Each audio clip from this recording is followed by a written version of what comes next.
A monarquia britânica é, para muitos, apenas uma tradição, uma instituição que sobreviveu ao tempo, símbolo de glamour, riqueza e uma história milenar que continua a encantar o mundo. Milhões de turistas viajam todos os anos a Londres para ver a troca da guarda, visitar o Palácio de Buckingham e acompanhar de perto a vida dos chamados Royals. Mas será que essa imagem perfeita é realmente tudo o que existe por trás da coroa? Ou será que a monarquia é, na verdade, um mecanismo cuidadosamente mantido para controlar, distrair e manipular o povo britânico? Quando analisamos os últimos 70 anos, percebemos um padrão curioso. Sempre que o Reino Unido enfrenta uma grande crise, surge um evento real que toma as manchetes e desvia o olhar das pessoas. É como se a realeza funcionasse como um espetáculo pronto para ocupar o centro das atenções.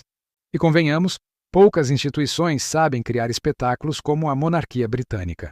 Um casamento real, por exemplo, não é apenas uma cerimônia íntima, é uma superprodução transmitida para bilhões de pessoas ao redor do planeta. O casamento de Charles e Diana, em 1981, foi assistido por cerca de 750 milhões de espectadores. Já o de William e Kate, em 2011, atraiu mais de 2 bilhões. Em ambas as ocasiões, jornais, revistas e televisões abandonaram outros assuntos para focar quase exclusivamente nos detalhes do evento: o vestido, os convidados, a música, as joias. Ao mesmo tempo, crises políticas e econômicas que assolavam o Reino Unido perderam espaço no noticiário.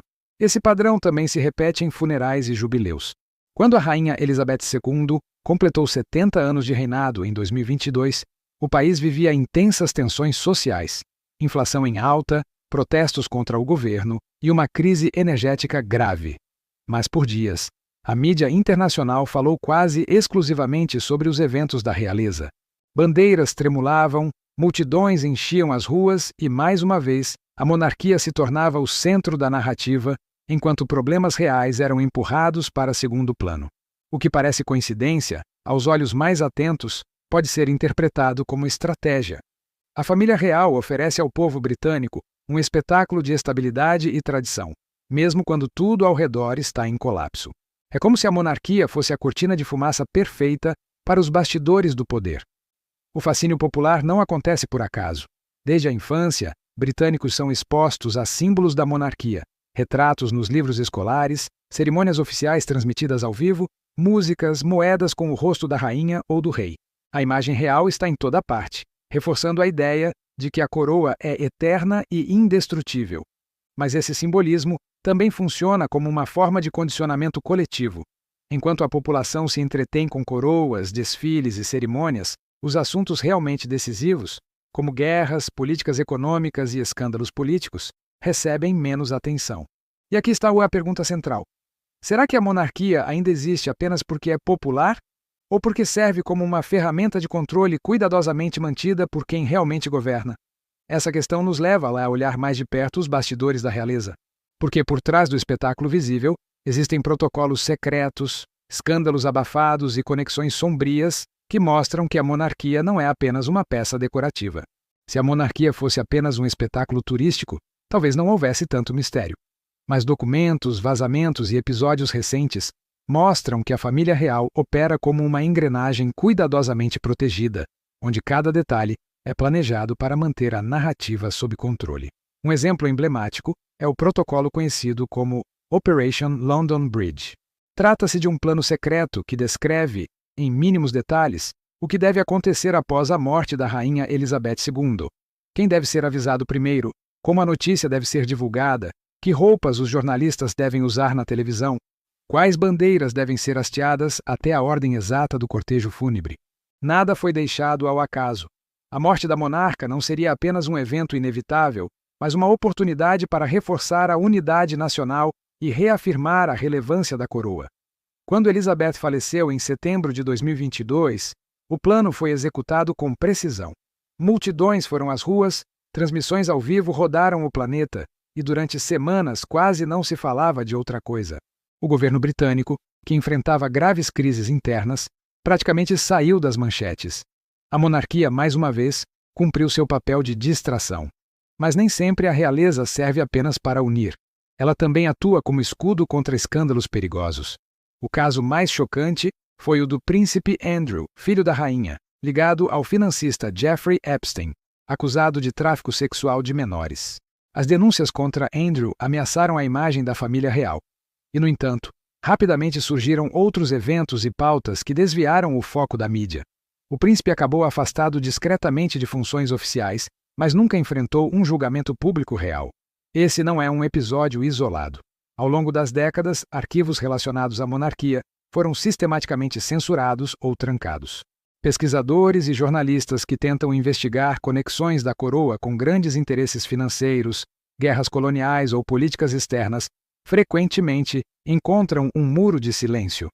A justificativa é sempre a mesma: preservar a dignidade da instituição. Mas, na prática, trata-se de um controle rígido sobre o que pode ou não ser revelado. Há também o lado das conexões políticas. Oficialmente, o rei ou a rainha não governam, mas ainda possuem o chamado poder real, a prerrogativa de sancionar leis, nomear primeiros-ministros e até dissolver o parlamento em situações extremas. É um poder raramente usado, mas que existe, e que mantém a monarquia como uma carta de influência permanente. Se juntarmos tudo, vemos que a monarquia é mais do que um espetáculo turístico. É uma instituição blindada, protegida de escândalos e, sobretudo, útil para manter narrativas convenientes em momentos de crise. E isso nos leva a uma pergunta ainda mais incômoda. A monarquia realmente sobrevive porque o povo a ama? Ou porque ela continua servindo aos interesses de quem está por trás do poder no Reino Unido? Chegamos ao ponto crucial. Afinal, qual é o verdadeiro papel da monarquia britânica hoje? Seria apenas uma tradição bonita, mantida pelo turismo e pelo afeto do povo?